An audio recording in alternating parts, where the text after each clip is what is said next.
तो राधे राधे जी आप सभी को।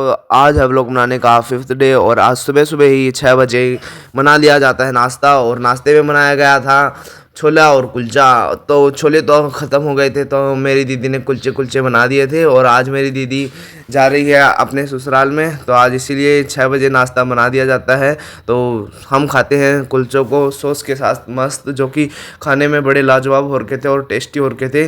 खा के तो मज़ा ही आ जाता है। और फिर दीदी भी ले आती है अपने खाने के लिए और दीदी भी खाने लग जाती है और साथ ही साथ प्राची को भी खिलाने लग जाती है। प्राची अपने हाथों से नहीं खाती इसीलिए। और सफ़र में जाने के लिए पाव भाजी बनाई है और सभी जने हो जाते हैं तैयार। ये निव्या प्राची तो हो ही जाते हैं, आखिर में दीदी भी हो जाती है तैयार। और फिर निव्या को टीका लगाया जाता है। टीका लगाना इसीलिए शुभ माना जाता है कि सफ़र अच्छा रहे और मंगलमय रहे। और फिर सबसे छोटी वाली लड़की को भी लगा दिया जाता है टीका, यानी कि मेरी सबसे छोटी वाली भांजी को। सभी को टीका लगाने के बाद फिर बारी आती है मेरी बड़ी वाली दीदी की और फिर मम्मी लगाती है टीका फिर बड़ी वाली दीदी को। और आज मेरे को ज़्यादा रोना आ रहा है क्योंकि आज दीदी जा रही है अपने ससुराल में और आशीर्वाद भी ले लेती है दीदी फिर। और फटाफट से मैं अपनी स्कूटी को भी मोड़ लेता हूँ क्योंकि इसी में सामान लेके जाना है फाटक तक, तो इसको लेके चलते हैं। और दीदी और तो पैदल जाएंगे फाटक तक, मेरी स्कूटी में बस निव्या बैठेगी और यहाँ पे दीदी फिर सामान रखने लग जाती है स्कूटी पर। और प्राची देखो साइड में खड़ी होकर देखो कैसे कर रही है, छेड़ रही है मेरी स्कूटी को। और सारा सामान रखने के बाद स्कूटी पूरी लबालब भर जाती है सामान से और नीचे भी बैठ जाती है। और प्राची तो मान ही नहीं रही थी,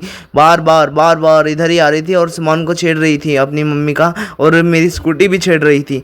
सामान भरने के बाद मैं करता हूँ अपनी स्कूटी को ऑन और दीदी और तो पैदल ही निकल पड़ते हैं और मैं और निव्या बैठ जाते हैं स्कूटी पे।